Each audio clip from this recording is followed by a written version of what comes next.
This is Paul Levy here from FringeReview, and we've just entered the month of March with Brighton Fringe beginning in May and running into part of June. So this is a little briefing for people who are putting shows on in the Brighton Fringe in May and thinking about what you ought to be doing right now. Well, the Fringe programme has been announced, tickets are on sale, so this is the perfect time now to get your press release out to the media. The news story is, of course, that you're in that programme, and that is probably the first week of March is a time to announce that to the media in the form of to let you know our show is on in Brighton Fringe. And of course everyone will be saying that, but to give a little bit of provenance, if you got it, the story of how the show came about, if it's on tour from somewhere else, if it's brand new, the story is that you are premiering something. It could also be that this is the early stage development of a show, and there may be a few nights before Brighton Fringe you want to announce too. There may be either in any earlier fringes, or it could just be that you're going to do a preview night somewhere. And if you're particularly near Brighton, you might want to draw attention to that. The extent to which you actually want a review of a preview night going into Brighton Fringe depends on how ready that show is. I certainly wouldn't invite the media to come and see a show if you're asking them to review and you're still bedding it in.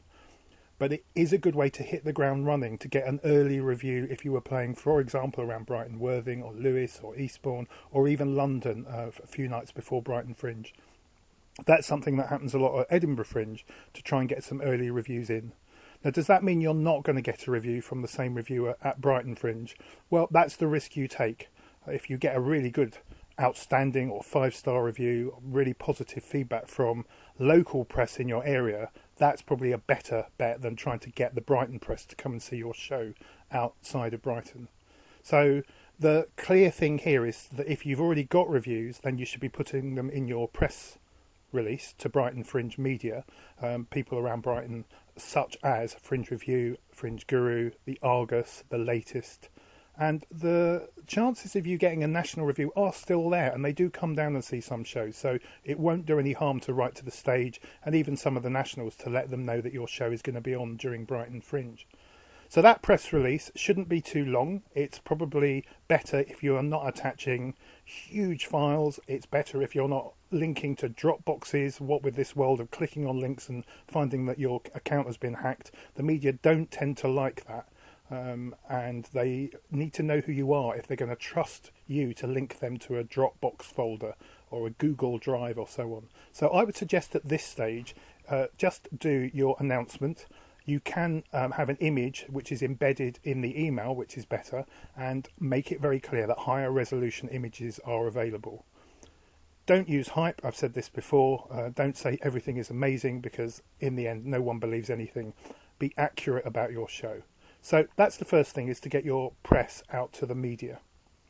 Now, I would also look at your plan to arrive in Brighton if you haven't already done that. Accommodation is difficult to get in Brighton Fringe months. It's also expensive, and if you haven't thought about it now, you really need to be getting your act together for your arrival. You ought to be, if you're not, just gently contacting your venues, trying to find out what the work plan is for getting into the venue. Some venues may not be in that zone, others might be glad to hear from you. But get your act together and make sure that you hit the ground running in May. We are only talking about less than 8 weeks away to those first nights at Brighton Fringe.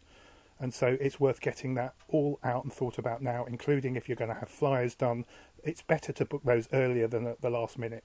And so I would think about weeks, not months. We're already in March. The Fringe press releases are going out from the Fringe itself. Stories are there in the newspapers. And if you've got any interesting story around your show too, there's the opportunity, of course, to share that separately from a press release about the show. Anything that's newsworthy, whether you can come down to Brighton before as well for photo opportunities. If it's a locally themed show, anything around Brighton, around the city, around Sussex, all of that is going to be of interest to local media like the Argus if there's a local interest story as well. The most important thing is an emotional one, I would say, is to start to get excited about it, to look forward to it. Don't stress. Don't see this as a problem to solve. Don't see this as something that is going to just make you lose a load of money unless you win some kind of competition against everyone else. But I would arrive at Brighton, which is a very happy, creative city in the Fringe, in a good attitude and start to put yourself in the right emotional state to enjoy what's coming here in Brighton. Social media, it of course goes crazy, but just make sure that your followership builds a little bit that you can follow the right people at Brighton Fringe, the Fringe itself, the media, local venues, people that are writing about the Fringe, and make sure that you can start to build your social media stories, whether you're using Instagram, Facebook, whether particularly LinkedIn. Make sure that you're not overdoing it, but I would already start to plan, some regular but not hourly tweets, maybe one a day, one every few days, with the build up to your show. Once again, I'm saying keep that truthful, keep that authentic. You can be passionate, enthusiastic, but you don't have to use hype and lie and use too much exaggeration, if any at all. I'm a big fan of telling the truth. So here we are in March. You're building up your social media presence. You're starting to dialogue with your venue and build a project plan so that you can hit the ground running. You're sending out your first press release to the media. And if there's any photo opportunities, news stories, you're using those. You're harvesting past reviews and you're looking at any preview nights that you're doing to see if you could get local quotes running into the Fringe so that you can hit the ground running with a 5-star review from somebody or something really favourable from someone else. Finally, ticket sales. Do keep in touch with ticket sales. Don't assume that 100 people on Facebook from your hometown are actually going to come to Brighton. Don't rely on social media to give you a realistic view of who's actually coming to your show. You need to start selling tickets, and that's about building your own email connections. If you've got a newsletter that is genuine and people want to follow it, you can build up stories, but try and encourage people to book for your shows as early as possible. Obviously, there can be special offers, there can be 2-for-1s, there can be early bird stuff. You might want to be really connecting with the people that might have helped crowdfund your show, but make sure that you don't arrive with no ticket sales, and just keep an eye on that. And that's another reason to come down to Brighton, come to some events, tell people about your shows, and create interest, if you can, in people buying tickets for it too. Hope you have a great Fringe. It's the beginning of March. It's time to get going on your May Brighton Fringe.